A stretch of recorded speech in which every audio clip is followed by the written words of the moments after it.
함께 보실 하나님의 말씀은 사무엘하 7장 9절입니다. 사무엘하 7장, 오늘 7장 전체 말씀을 살펴볼 건데 일단 9절 한 절을 우리 다 같이 한번 한 목소리로 읽도록 하겠습니다. 사무엘하 7장 9절입니다. 내가 가는 모든 곳에서 내가 너와 함께 있어 내 모든 원수를 내 앞에서 멸하였은즉 땅에서 위대한 자들의 이름같이 내 이름을 위대하게 만들어 주리라. 아멘. 땅에서 위대한 자들의 이름같이 내 이름을 위대하게 만들어 주리라. 그러니까 다윗에게 하나님께서 약속하신 말씀입니다. 다윗에게 이 약속을 주셨는데 실은 예수님을 구주로 고백한 우리들에게는 하나님께서 사실 더 많은 이름을 붙여주셨죠. 그리스도인, 그죠? 우리는 싫든 좋든 그리스도로 옷 입은 사람들입니다. 나중에 한번 그리스도인에 대해서 조금 더 깊이 있게 상고해 볼 날이 있을 테지만 누구나 굉장히 쉽게 그리스도인이 가지는 그 이름이 얼마나 크다라는 것은 알고 있지 않습니까? 그래도 밖에 가서 그죠 107.3이라도 붙이고 다니거나 교회 다닌다면 사람들이 바라보는 시각이 한층 또 다르지 않습니까? 그런데 그리스도인보다 더 놀라운 이름들을 우리에게 붙여주셨는데요. 당신의 자녀로, 그러면서 우리도 마찬가지죠. 우리 자녀들이 자라면 친구가 아닌데 마음을 나누는 친구처럼 살아가잖아요. 하나님께서 우리를 친구로 불러주셨죠. 그러면서 하나의 이름을 더 주셨는데 의인이래요. 의인. 되게 사실 감지덕지한 이름들인데 하나님께서 우리에게 유업으로 주실 하나님 나라를 생각하실 때 하나님은 한 가지 이름을 더 우리에게 붙여주셨는데 그것을 나와 함께 다스리고 이 땅을 통치하자, 섬기자, 왕같은 제사장으로 우리를 부르셨어요. 그러니까 제가 왜 갑자기 우리가 불리우게 된 이 존귀한 이름들을 쭉 이야기를 드리냐면요, 다윗이 약속받았던, 그러니까 하나님께서 다윗을 불렀던 그 수식어보다 우리 뒤에 달려있는 수식어가 실은 더 많다는 거죠. 그래서 기도에도 지금 제가 밝혔듯이 다윗은 아시다시피 다윗이 온전하게 그 삶을 산 사람은 아니거든요. 오늘날로 치면 아마 얼마 전에 한 도시의 시장이 여자와의 성 문제를 일으켜서 그 생을 굉장히 안타깝게 마감했잖아요. 그런데 그에 비하면 다윗은요, 이 이름이 다시는 거론될 수 없을 만큼 치명적인 범죄를 저질렀던 사람이잖아요. 실은 다윗의 이름이 영원토록 존귀한 자리에서 빛나야 할 수 있는 근거가 하나도 없어요. 그렇지 않습니까? 그런데 어떻게 지금 이때까지 다윗의 별 하면 수없이 많은 사람들이 다윗의 이름을 자기 앞에 갖다 붙일 정도로 그의 이름이 존귀하게 되었냐? 하나님께서 그 앞에 모든 죄가를 덮어주시고 죄 중에 살아갈 수밖에 없는 존재임을 하나님 앞에 고백하며 나아갔을 때 하나님이 그 인생을 존귀하게 해주셨기 때문에 그 이름이 지금까지 존귀하게 남아있는 거죠. 오늘 말씀을 통해 이 땅에서도 그 이름이 존귀하게 남고 그리고 영원한 나라에서도 하나님께 아름다운 이름으로 기억될 수 있는 방법을 말씀을 통해 살펴보려고 합니다. 오늘 건축, 그러니까 이 본문은요, 성전 건축을 하는 장면인데 성전 건축을 해드리겠다고 요청하고 있는, 기도하고 있는 다윗을 먼저 우리는 만나게 됩니다. 제가 말씀을 시작하기 전에 하나 질문을 먼저 한번 드려볼게요. 대답을 하셔도 돼요. 오늘은 다윗이 왜 성전 건축을 못하고 솔로몬이 성전 건축을 하게 됐죠? 네. 교회를 좀 다니셨으면, 이게 성경 퀴즈 몇 번 참석해 보셨으면 아마 아시는 답일 건데, 그죠? 누구 이름을 한번 불러보고 싶은데, 이게 인터넷으로 생중계가 되고 있어서 온천하 만민의 우리의 또 부족함이나 또 성경적인 지식 이런 게 막 드러나고 이러면 안 되는데, 그죠? 그 영예병제, 그래도 신학교 출신인데, 네, 너무 빠르게 대답을 하는데, 역대상 22장 6절 한번 찾아보실래요? 역대상 22장 6절.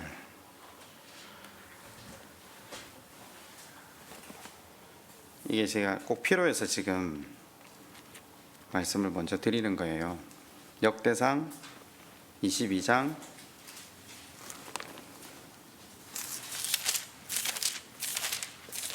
6절입니다.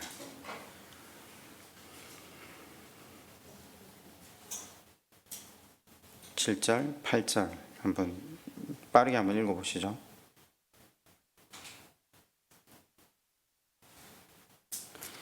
영예병제, 왜 다윗이 성전을 못 짓고 솔로몬이 성전을 짓게 되죠? 네. 피를 많이 흘려서, 네. 전쟁을 통해서. 네. 진짜요?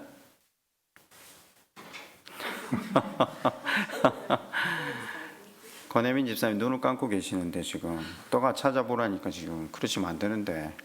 아니, 지금 이거 되게 중요한 대목이에요. 네. 네. 아니, 지금 제가 답을 가르쳐 드리고 여쭤보잖아요. 그죠? 박성호 원사님, 솔로몬이 건축을 하게 된 이유가 뭐죠? 아니, 지금 성경 읽으셨잖아요. 네. 부모님 답이 맞는지 확신이 네, 지금 네. 본문대로면 다윗이 전쟁을 통해서 피를 많이 흘렸있는데 맞아요. 네. 다윗이, 되게 사람들이 알고 있는 건 분명히 다윗이 전쟁을 통해 피를 많이 흘려서 솔로몬이 성전을 짓게 했다. 성경에 나와 있죠. 그죠? 성경에 나와 있다고 해서 다 진리는 아니잖아요. 내 시작이 미약하였으나 나중은 장대하리라. 성경에 나와 있잖아요. 근데 이게 욥의 말입니까? 아니죠. 하나님 말씀입니까? 아니죠. 욥 친구가 잘못 말한 거죠. 그 하나님 나중에 직접적으로 틀렸다라고 했잖아요. 근데 사람들은 그걸 액자에다 써가지고 사용하거든요. 성경이 그 말을 하는 문맥에 그게 맞는 말인지 아닌지는 구분을 해야 되잖아요, 우리가. 자, 그러면 한번 말씀을 한번 살펴봅시다. 오늘 왜 성전을 하나님께서 다윗으로 하여금 짓지 않게 하시고 솔로몬으로 짓게 했는가를 찾아보면요, 다윗의 이름이 왜 그 땅에서 그리고 영원토록 하나님께 존귀하게 되었는가를 알 수 있습니다.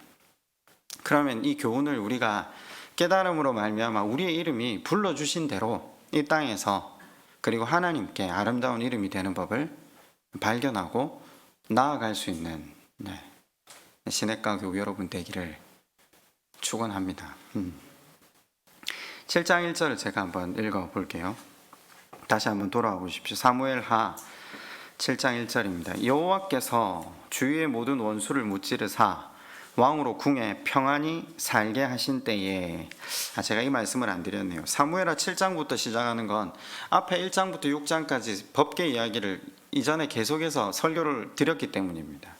그리고 마지막 사무엘상 마지막 부분에서 다윗이 이제 왕이 되는 부분도 설교했기 때문에 그 중간 법계 이야기는 뛰어넘어서 지금 이제 사무엘하를 몇 달에 걸쳐서 살펴보려고 합니다.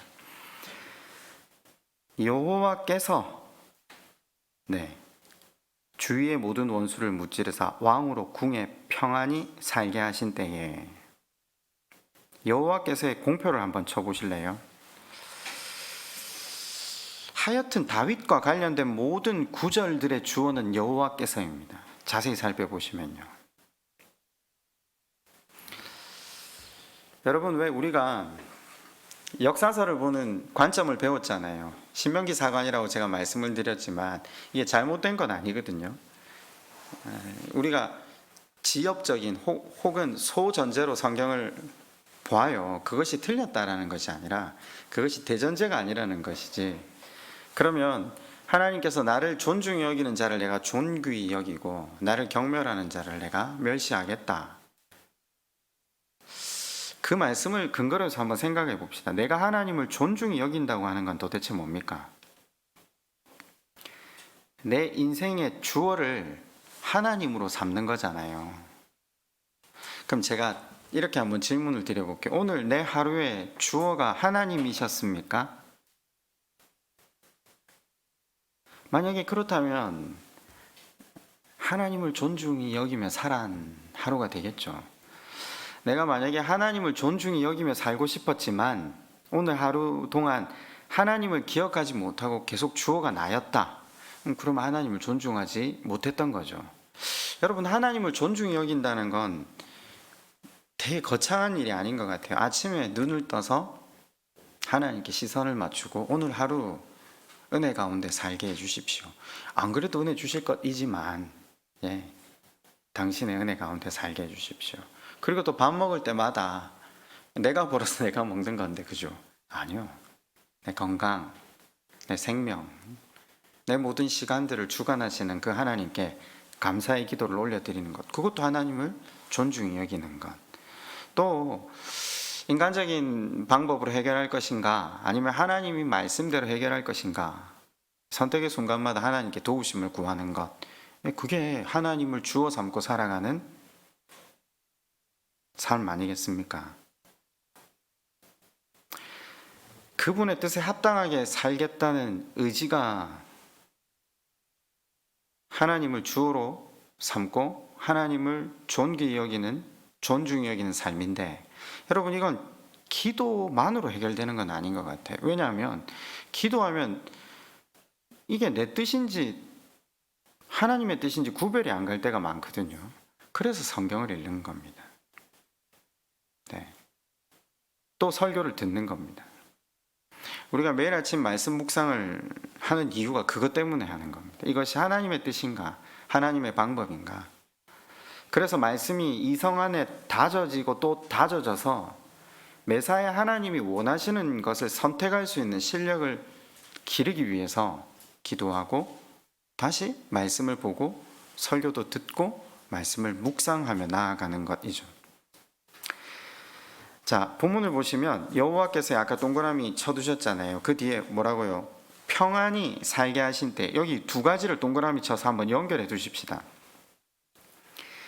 평안, 평강, 화평. 성경에 기록되어 있는 모든 이 단어가 실은 히브리어 샬롬이라는 말이거든요.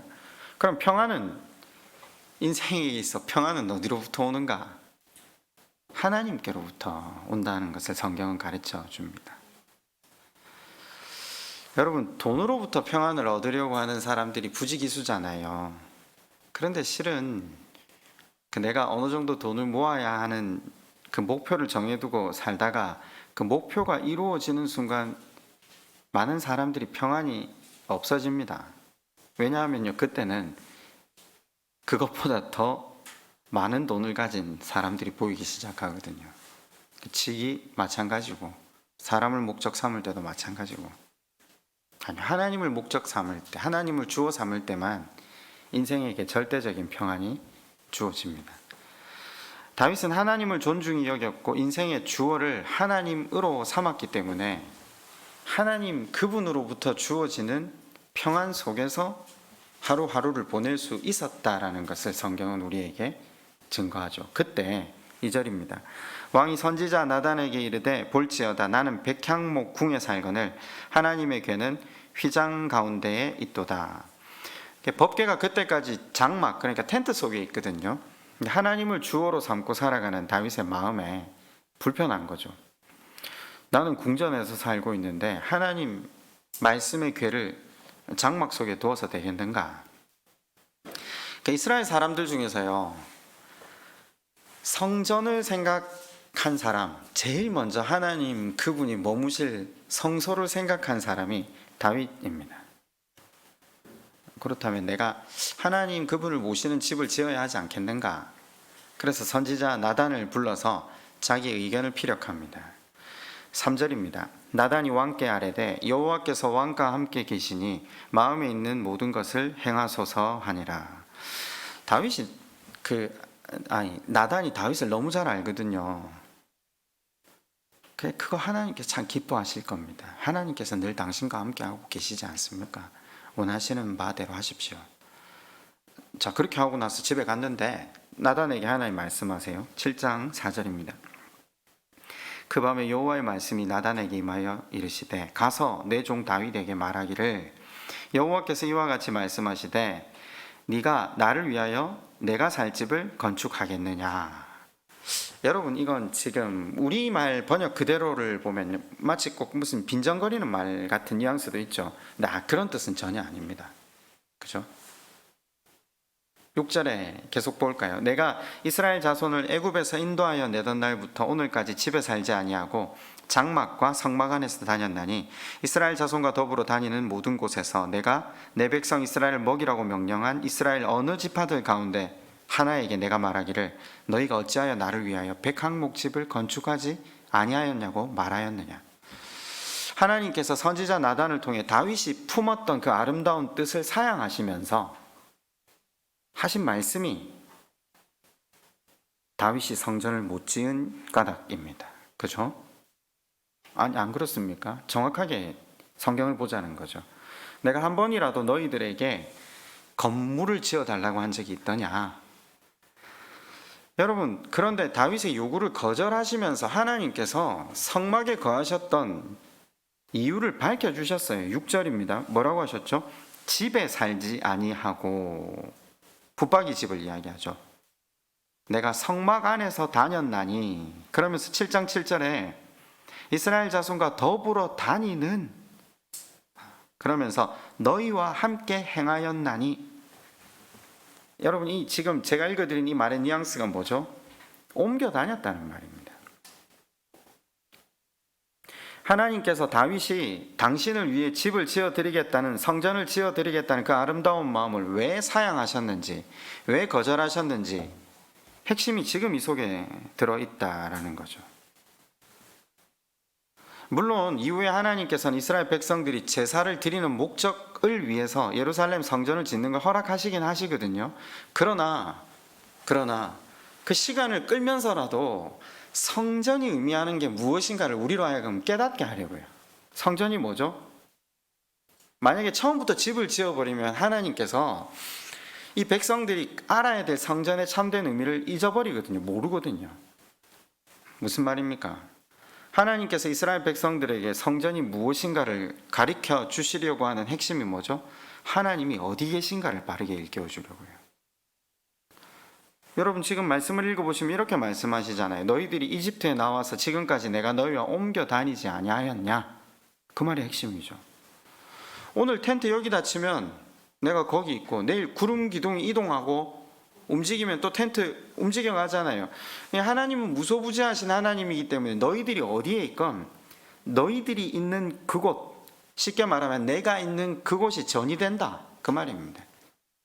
그런데 중요한 건요, 붙박이 집을 지어놓으면 하나님은 그 집 안에만 계시는 것이 된다라는 거죠.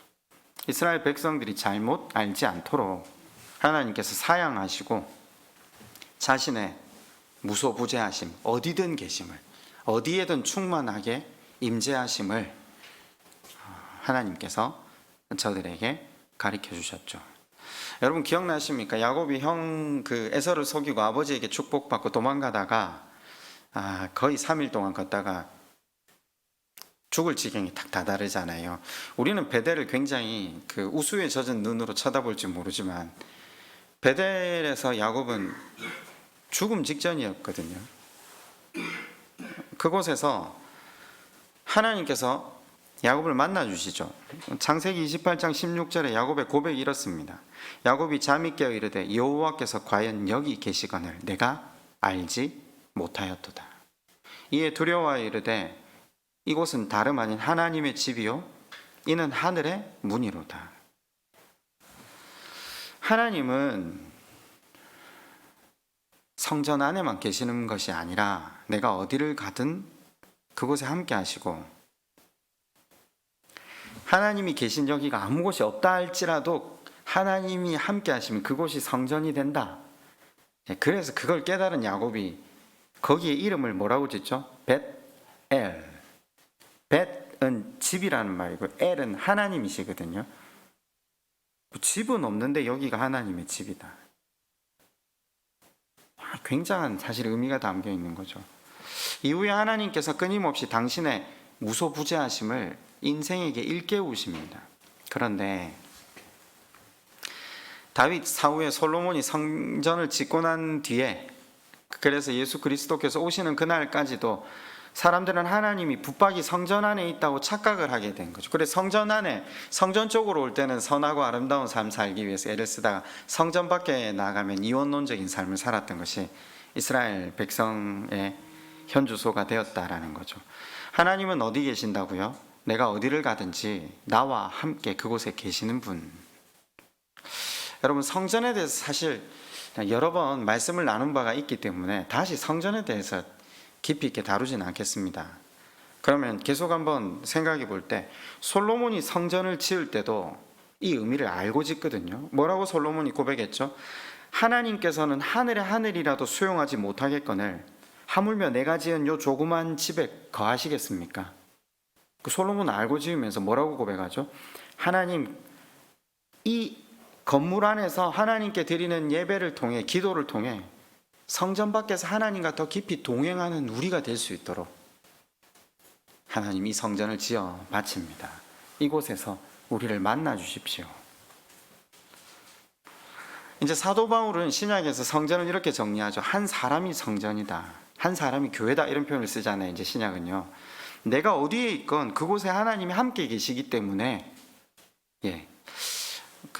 왜 주일날 설교 들으시고 집사님 그런 말씀을 하셨잖아요. 우리의 가장 우선순위가 가정, 그리고 제가 직장, 그리고 교회, 이렇게 표현을 했는데, 신학적으로 들으면 큰일 날 소리라고 표현을 하실지 모르겠지만 실은 교회는요, 제가 그때 말하는 교회는 예배당이죠. 교회당이죠. 교회가 우리 자신이 성전이고 우리 자신이 교회이기 때문에 실은 가장 먼저는 우리 자신이 하나님 앞에 참 성전의 삶 살아가기 위해서 나아가는 것, 그것이 신앙의 삶이겠죠. 여러분, 그래서 제가 지난번 한번 설명을 드렸는데, 참된 성전이 되기 위해서 성전 안에 갖추어진 4가지 기물이 있다고 했죠. 법궤, 금촛대, 분향단, 진설병. 여러 번 설명은 드렸지만 다시 한번 생각해 볼까요? 나 한 사람이 성전이다. 근데 그 안에 제일 먼저 법궤가 있다는 거죠. 무슨 말입니까? 우리의 속이 하나님의 말씀으로 채워지지 아니하고는 도무지 성전으로 살아갈 방법이 없는 거죠. 그래서 하나님의 말씀으로 채워질 때 성전된 삶을 살아갈 수 있고요. 2번째, 금촛대는요, 이게 어둠을 밝히는 하나님의 빛을 상징하는데 성령의 조명하심이죠. 고린도 전서 3장 17절에 이런 말씀이 있어요. 주의 영이 계신 곳에는 자유함이 있느니라. 하나님께서는 우리와 함께 하시면서 우리의 인생이 하나님 나라를 이루게 하기 위해 우리를 인도해 가세요. 하나님 섭리 가운데 우리를 끌고 가세요. 그래서 다윗이 고난과 고통 가운데 살아갈 때에도 어떤 고백을 했습니까? 젊은 사자는 궁핍하여 줄일지라도 여호와를 찾는 자는 모든 좋은 것에 부족함이 없을 것이라. 다윗은 오히려 자기의 계획이 무산되는 그 시점에 천지를 지으신 하나님의 큰 섭리가 자기의 삶 가운데 이루어져 감을 고백하며 나아갔다는 것. 성령의 조명 아래서 살아가는 자들이 그 하나님 그분의 시선으로 자신의 삶과 세상을 바라보며 하는 고백이죠. 여러분, 그때 인생은 실은 다윗이 그때 고난과 고통 속에 살아가거든요. 그런데 그 조명하심을, 하나님의 시선을 회복함으로 말미암아 불안으로부터 자유함을 누리고요. 공포로부터 위로를 얻고요. 죽음에 대한 그 막연한 무서움으로부터 자유함을 누리기 시작합니다. 성령의 조명 아래 있으면 어떤 상황 아래 있건 우리는 성전으로 살아갈 수 있다라는 겁니다. 세 번째는 분향단이 있다라고 했는데, 분향단은 계시록 5장 8절을 따라서 보면 분명히 성도들의 기도라고 많은 사람들이 해석합니다. 네, 우리가 하나님께 올려드려야 할 향, 그죠? 분향, 향은 기도 맞습니다. 무엇을 위한 기도인가? 주기도문이겠죠, 그죠? 되어져야 할 존재를 위한 기도. 제가 이런 표현을 자주 썼는데, 현재의 나와 되어져야 할 나 사이에 간격이 있다라고 했잖아요. 우리가 자주 말씀만 듣다 보면 우리가 마치 되어져야 할 내가 현재의 나인 것처럼 착각하는 경우가 많은데, 아니요, 실은 우리가 그곳을 바라보면서 몸부림치면서 기도하면서 또 때론 못 미치는 나를 인정하면서 나아가면 된다라고 말씀을 드렸거든요. 여기 지금 우리가 우리 안에 세워놓아야 할 분향단은 그 기도라는 거죠. 되어져야 할 존재를 위해서 기도할 때 우리의 삶은 그분의 인도하심을 따라서 성전으로 바뀌어져 가는 겁니다. 마지막으로 우리 속에 있어야 될 것은 진설병이라고 했습니다. 여러분 아시다시피 하나님을 향해 바쳐드리는 떡이지만 하나님 드시지 않잖아요. 누가 먹죠? 사람들이 먹습니다. 내 마음속에 진설병을 간직한다고 하는 것은 사람들을 향한 마음의 공간을 가지는 겁니다. 내가 나와 다른 사람을 수용하고자 하는 마음의 공간이 없이는 암만 사랑하자고 이야기해도요, 내 배우자도 제대로 사랑할 수 없는 것이 우리 현실 아닙니까? 내 마음속에 공간이 있어야 끊임없이 사람들을 수용해가고 사랑할 수 있거든요. 진설병이 바로 그와 같은 것을 의미합니다. 하나님께서는 참된 성전의 의미가 무엇인가를 가르쳐 주심으로 그것을 네 삶에 갖추는 것이 내가 진정으로 바라는 것이다 라고 다윗에게 가르쳐 주셨어요. 그래서 하나님을 위해 집 짓겠다는 걸 하나님이 사양하셨어요. 이해가 가십니까? 지금 이게 본질입니다. 이스라엘 백성들이 착각하지 않도록, 그리고 조금이라도 교육을 해서 그들로 하여금 교회는, 성전은 하나님 그분과 동행하는 그 자리라는 것을, 그리고 참된 성전, 참된 교회로 살아가기 위해서 그 성막 안에 있는 네 가지 기물이 우리 삶 가운데 자리할 수 있도록 애를 쓰는 것, 그것을 다윗에게 하나님께서 요청하시고 그것을 사람들에게 전하여서 그 사람들이 성전된 삶을 살도록 나오게 하라고 하나님께서 요청하셨던 거죠. 자, 그럼 제가 첫 번째 드렸던 질문을 다시 해볼까요? 여기서 이제 이름을 부르면 다시 또 대답하기가 그렇겠죠. 지금 설명드린 게 많으니까. 영여병제 그렇죠. 솔로몬이 성전을 지어 바친 이유, 정리를 하셔야 돼요. 그러면 뒤에 성경이 적힌 건 뭡니까? 우리는 어떤 사람이 내한테 하는 말을요, 이 사람의 뉘앙스가 어떤 뉘앙스로 이야기를 하는지를 정확하게 파악을 하려고 애를 써요. 안 그렇습니까? 제가 예를 하나 들어볼까요? 머릿속에 드는 얘가 축구회밖에 없는데, 목사님 공을 여전히 잘 차세요. 옛날에는 그렇게 말하면 맞다, 저 사람이 진짜로 나를 칭찬하는구나. 요즘은 누가 와서 목사님 여전히 공을 잘 차세요, 저 사람이 한참 사람을 존귀하게 여겨줄 줄 알구나. 우리 지금 이제 우리 교인들 가운데 사실을 정확하게 말씀하시는 분은 분명히 그라운드에서 이야기하거든요. 빼라, 패스하지 마라. 권혜민 집사님이 그랬다고 말씀은 못 드리겠고, 정확하게 말씀하시는데, 우리가 누군가 이야기하는 건 사실 그 뉘앙스를 정확하게 알아요. 저 사람이 진짜 나를 위하는 이야기인지 아니면 비아냥거리는 이야기인지, 그죠? 근데 우리는 성경의 이야기를 읽으면서요, 참 그런 노력을 하지 않는 것 같아요. 이게 진짜 하라는 건지 말라는 건지. 아니 그러면요, 내 시작은 미약하였으나 나중은 창대하리라. 틀렸다고 성경이 분명히 말하고 있는 걸 갖다가 액자에 써붙이는 이런 말 같지 않은 일은 안 해야 되는데, 그럼 교인들 집에 가장 많이 붙어 있는 게 그 말씀이잖아요. 누가 한 말인 줄도 모르고 붙여놓은 거죠. 우리가 믿는 예수님은 사실 우리는 금송아지를 붙들고 춤을 추고 예배하고 있으면서 그게 예수님이라고 거기에 열심과 최선을 다한다고 하지만 실은 예수님을 섬기는 게 아니라 금송아지를 섬기고 있는 거죠. 아니, 혹시 이 설교를 들으시고 계신 우리 성도들 집에서는 제가 이걸 본 적이 없기 때문에 지금 말을 하는 거예요. 만약에 봤다면 또 이 설교를 제가 못했을지도 몰라요. 누군가 한 사람 집에 붙어 있으면 이게 굉장히 쉽지 않은 일이거든요. 자, 계속 한번 살펴보십시다. 하나님께서 다윗의 그처럼 아름다운 뜻을 거절하셨는데 그걸로 끝냈는가? 7장 8절입니다. 그러므로 이제 내 종 다윗에게 이와 같이 말하라. 만군의 여호와께서 이와 같이 말씀하시기를 내가 너를 목장 곧 양을 따르는 데에서 데려다가 내 백성 이스라엘의 주권자로 삼고, 그러니까 다윗이 잘나서 그런 게 아니라 하나님께서 그렇게 삼아 주셨기 때문에, 그죠? 그리고 오늘 우리가 읽은 구절이 나옵니다. 내가 가는 모든 곳에서 내가 너와 함께 있어 내 모든 원수를 내 앞에서 멸하였은즉 땅에서 위대한 자들의 이름 같이 내 이름을 위대하게 만들어 주리라. 하나님은 다윗의 아름다운 요청을 사양하셨지만 사양하심으로 종결하는 것이 아니라 하나님을 그처럼 존중히 여기는 마음을 가진 다윗에게 한 나라의 주권자가 되게 하시는데 내가 너의 이름을 계속해서 존귀하게 해주겠다. 여러분, 이름은 인격이거든요. 그죠?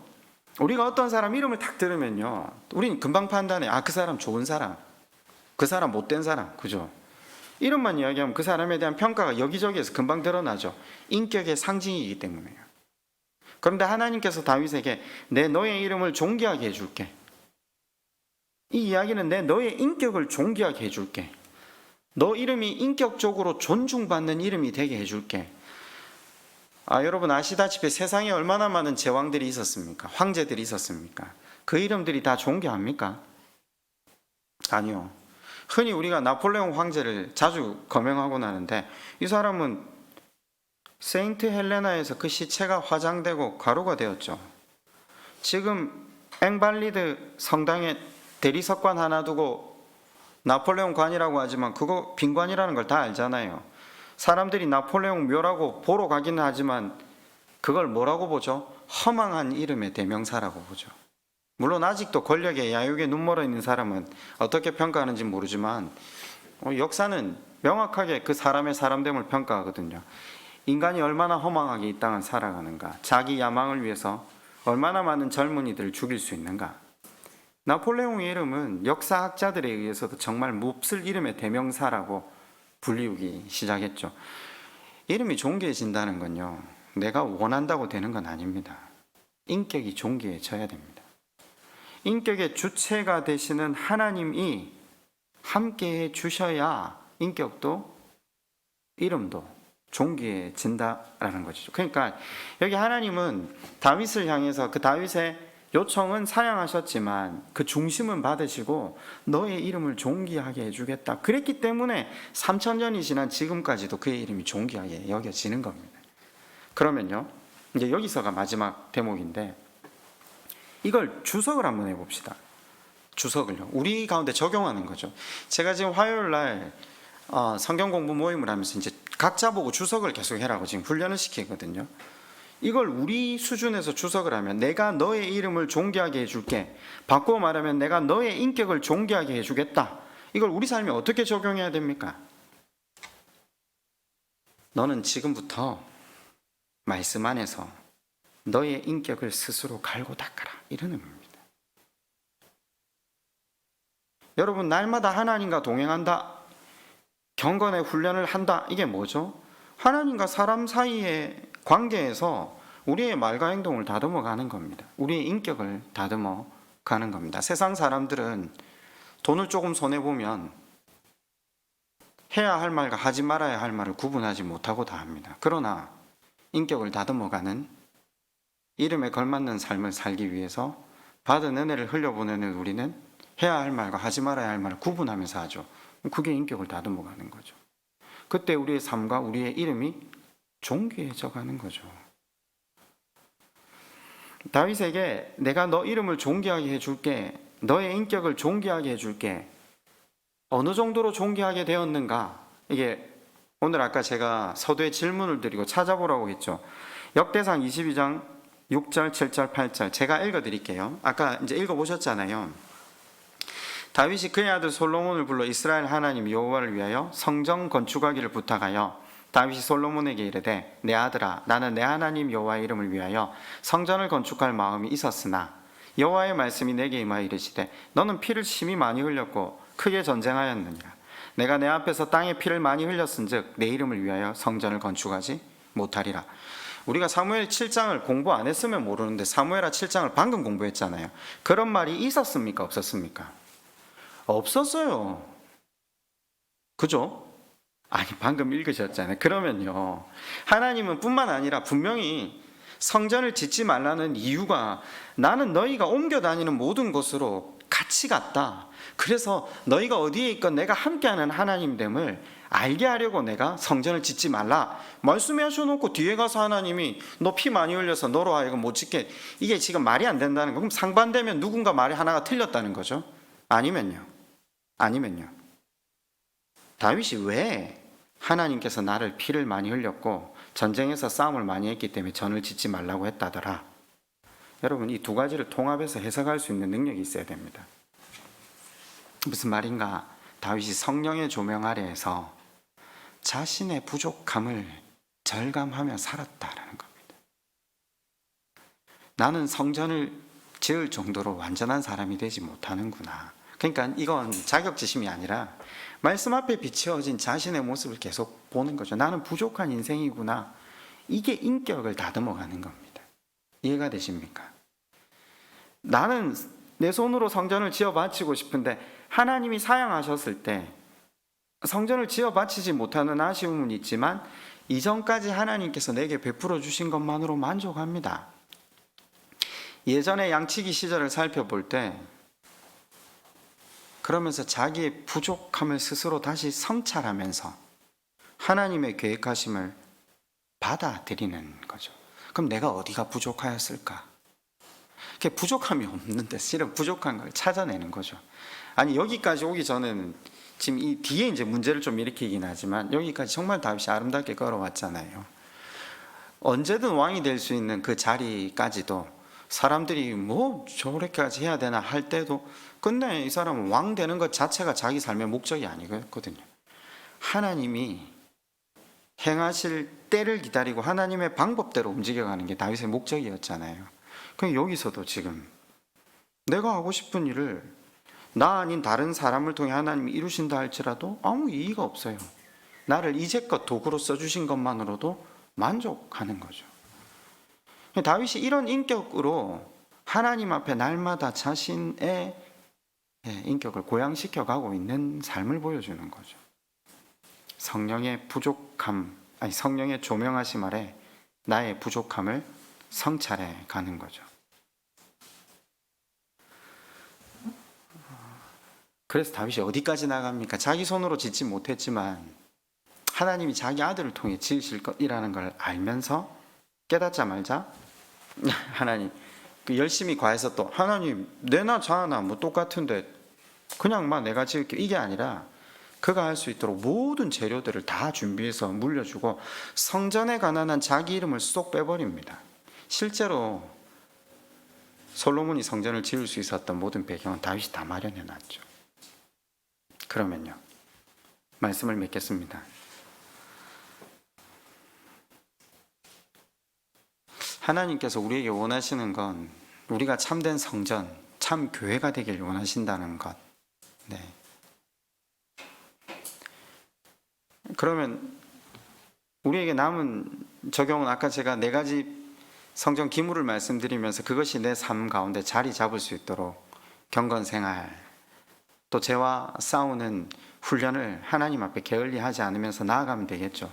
여러분 근데 다윗이 거기에 머물지 않고 그의 이름이 존귀하게 될 수 있었던 이유가 뭡니까? 자기만 하나님 앞에 성전된 삶으로 사는 것을 넘어서 다른 사람들, 그러니까 이스라엘 백성들이 하나님과 바르게 교제하고 그의 은혜를 입어 세상에서 하나님 앞에 바른 성전으로 살 수 있도록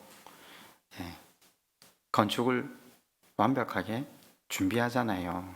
그때 하나님께서 그의 이름을 온전하게 높여주십니다. 서두에 말씀을 드렸듯이 하나님 우리를 그리스도인, 자녀, 친구, 왕 같은 제사장으로 불러주셨습니다.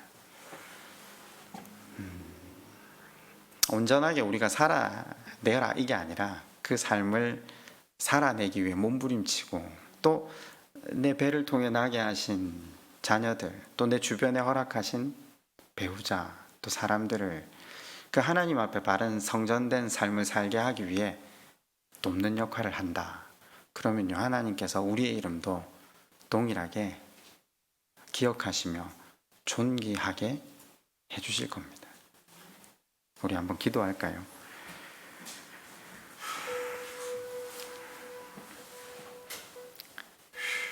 나 하나 성전된 삶으로 나아가기까지도 얼마나 힘듭니까? 저는 그런 생각을 해봤어요. 나 하나 살아가기도 힘든데 누군가를 성전된 삶으로 인도한다? 저는 사실 목사지만 이건 제 영역이 아니라는 걸 제가 알고 있어요. 제가 옛날엔 이거 사역으로 생각했는데 아니요, 지금은 사역으로 생각하고 있지 않아요. 저는 어떻게 생각하느냐면요, 나 같은 하나 소망 없는 인생을 사람 만드시기 위해서 그 긴 세월 참으시고 흘려보내신 은혜가 얼마나 가득한가를 말씀을 통해 날마다 깨달아요. 그러니까 의지를 들이지 않아도 받은 은혜와 사랑을 흘려보내기 시작하더라고요. 다시 말씀 앞에 나에게 베푸신 그 사랑의 무게나 크기가 얼마나 큰지를 절감하게 해달라고 기도하십시오. 그러면 자연스럽게 우리에게 허락되어진 사람들의 삶도 도울 수 있을 겁니다. 오늘 이 시간 다시 하나님 우리에게 베푸신 은혜와 사랑, 긍휼이 얼마나 큰지를 하나님 깨닫게 해달라고 그렇게 하나님 앞에 함께 기도하겠습니다.